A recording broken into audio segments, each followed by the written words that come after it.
Hey folks, welcome to the first of what I hope will be a series of videos that highlight some of the amazing road and gravel routes that are out there.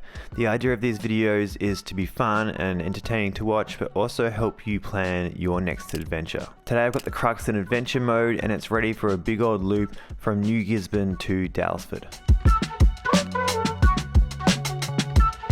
So I parked my car at a kind of random spot in New Gisborne and headed out through Lerderderg State Forest, through Blackwood, which is one of the cutest towns I've seen in a long time, up through more forest to Daylesford, where I got a little snack, headed back along some of the same roads, back through Trentham, and eventually over some more open terrain to Wood End. From there I tackled the final climbs through Mount Macedon and back to New Gisborne.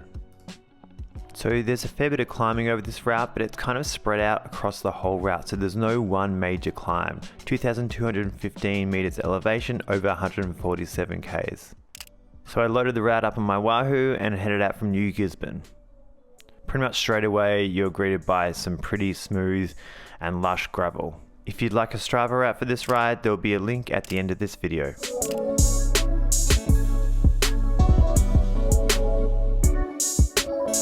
So as I head out through Lerderderg State Forest here, a few notes on the route. It's about 26% paved and 100% rideable. There is no single track on this route, and although the distance may be challenging for some, all the gravel is really smooth with no corrugations or ruts. One thing about Lerderderg State Park is it is really beautiful, but it's just endless trees and you never really get a chance to check out the view or take in your surrounds other than the immediate forest, which is lovely and fine, but it does get a little bit samey on the way out to Daylesford.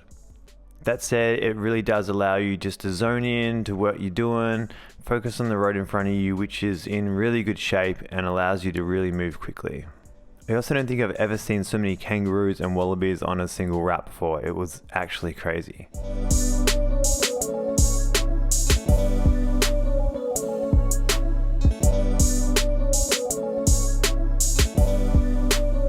So about halfway to Daylesford, I found myself at the cutest town I have seen in a very long time, known as Blackwood, and that also gave me a chance to refill my drink bottles.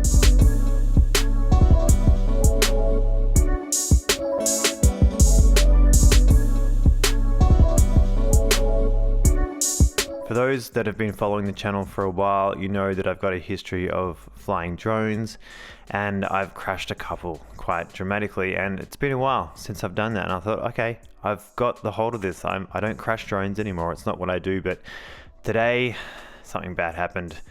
I flew my drone into the upper canopy of a very tall gum tree and it fell probably 15 meters, 20 meters to the ground.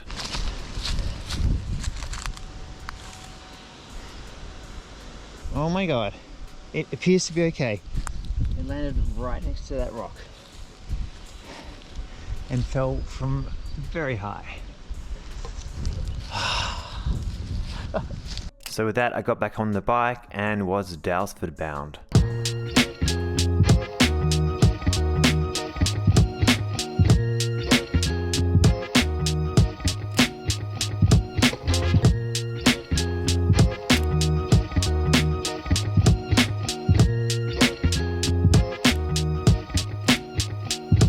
Coming out of Daylesford, the terrain starts to open up into some really pretty farmland. The roads are paved, but they're super pretty, and they eventually give way to really smooth gravel. You actually end up riding along some of the same roads you came out on, so if you wanted to do a shorter loop, this would be the spot to turn around.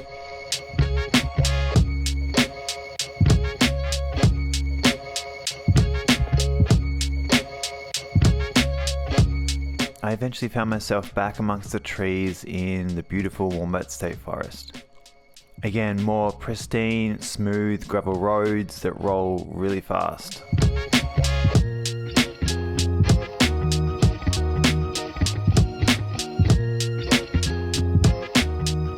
Trentham is trending a lot harder than I remember. Good job, Trentham.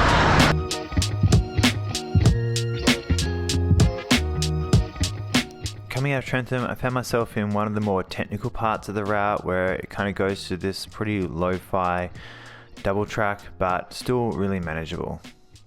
At Woodend, I did a quick water refuel at the servo and headed back out into the forest. There's a little bit of climbing coming out of Woodend, which was a little bit painful because I was pretty deep into the ride, but it was a very easy gradient and really, really enjoyable. Then came some of the climbs around Macedon, and they hurt a bit. They were like a little bit of an unwelcome sight. By this stage, I was probably 120, 130 k's in, and didn't really want to see any more hills, but they kind of kept coming. So just keep that in mind. Eventually the climbs give way to fast, flowy descents, and you can roll pretty much the whole way back to New Gisborne. Alright, well that wraps up today's video. If you'd like the route that I took, you can scan this QR code and view it on my Strava, and subscribe to the channel because there's going to be plenty more routes unknown to come.